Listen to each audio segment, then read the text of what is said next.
Donc on a fait maintenant Kadesh, la première étape du Seder, avec le Kiddush. On passe maintenant à la deuxième étape qui s'appelle Urechatz. Urechatz, on va se laver les mains.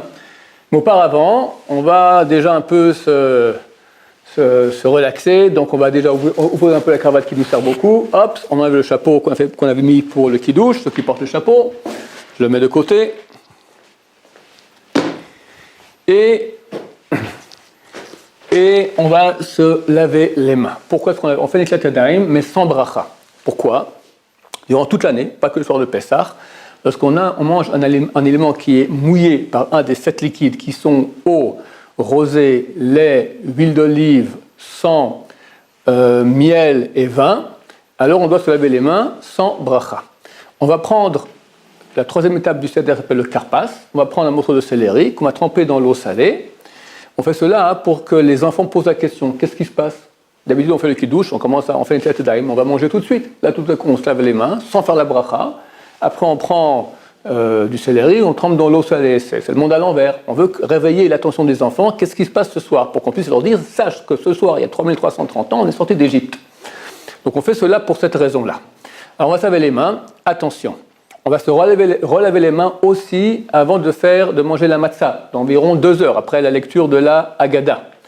Il faut absolument penser, quand on fait cette Netilat Yadayim, qu'elle est valable que jusqu'à la prochaine Netilat qu'il y aura avant le repas, pas plus. Parce que sinon, on ne peut pas refaire Netilat.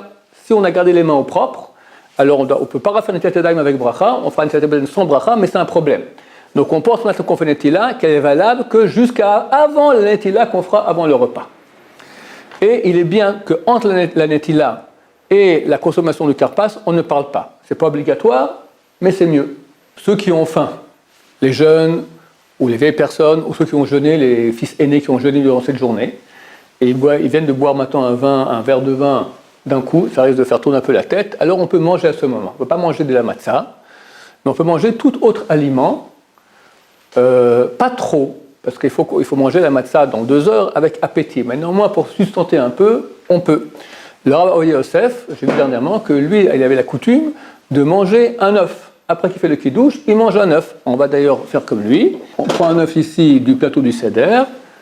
Voilà. Je fais donc la bracha. Je pense ne rendre quitte que l'œuf que je vais manger maintenant, rien de plus. Baruch ata Adonai, Eloheinu melech haolam, shehakol niya bidvaro. Amen.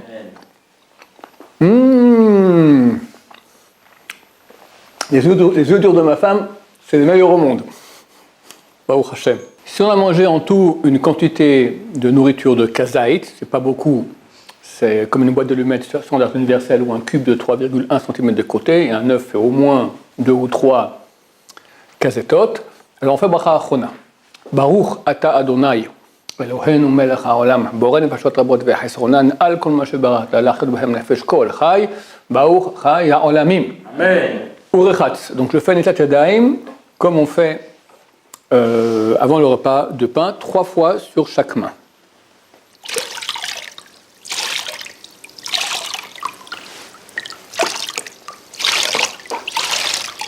C'est bien de ne pas parler après, mais moi je parle ici pour vous expliquer. C'est juste bien. Si quelqu'un veut parler, il peut parler. Donc on a fait d'abord la main droite, après la main gauche. Ensuite on s'essuie les mains. Et directement on va à table, sans parler tout cela bien sûr.